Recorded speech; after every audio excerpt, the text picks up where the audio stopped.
प्राचीन देव स्थान है ये समाध आ।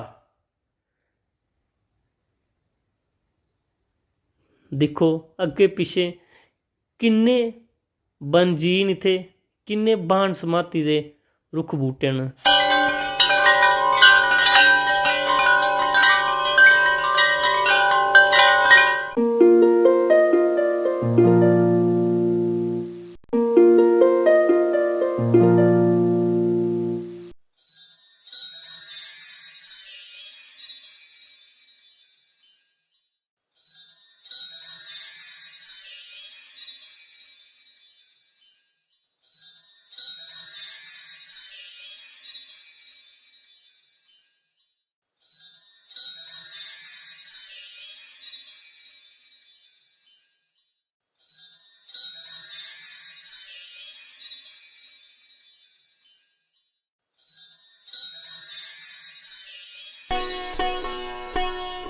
इत्थे 12 महीने मेले लंगर लगे दे रौंदे न।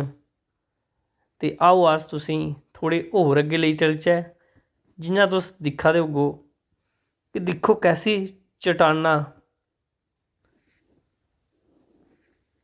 एह् जेह्ड़ी देव स्थान है जित्थे असें देवतें दे दर्शन कीते न।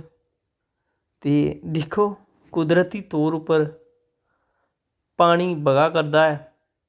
आओ अस तुसें थोड़े होर अग्गे लेई चलचै। दिक्खो कि'यां सदियां पुराने बने दे मोह्रे न।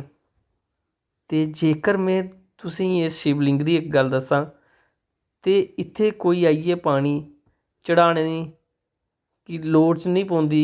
कुदरती तौर उप्पर गै भगवान उप्पर पानी 12 म्हीने पौंदा रौंह्दा है। एह् शनि देव न ते भगत जन इत्थे आइयै मच्छियें गी आटा पांदे न। एह् ठाकर महाराज जी तुस दिक्खा दे होगो भगवान उंदे दर्शन।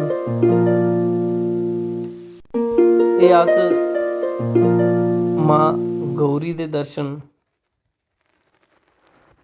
राधा कृष्ण गणपति महाराज, बाण समाती दे देवी देवते दे मंदर इत्थे बने दे न। धर्मराज जी न, गणपति महाराज जी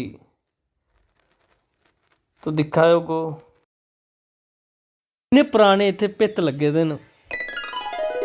जेह्ड़ा भी भगत इत्थे होंदा है उसी महात्मा जी जेह्ड़े इत्थे होंदे न ओह् उसी चरनामृत ते प्रसाद देइयै भेजदे न। ते अस हून तुसेंगी अग्गे लेई चलने आं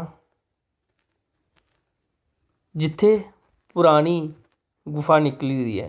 अस दसगे तुसेंगी कि ओह् गुफा कनेही जेही ऐ ते किन्नी गै लम्मी ऐ।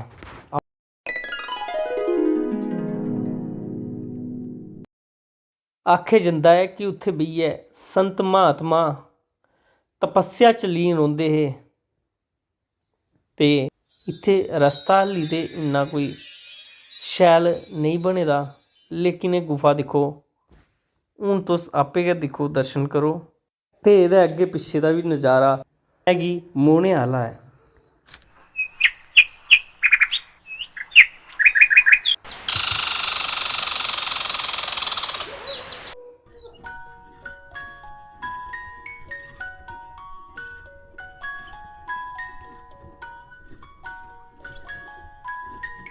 लव जी दिक्खो नाग रूपै च देवतें दे दर्शन करी लैओ। बोलो समां देवता जी की जय हो।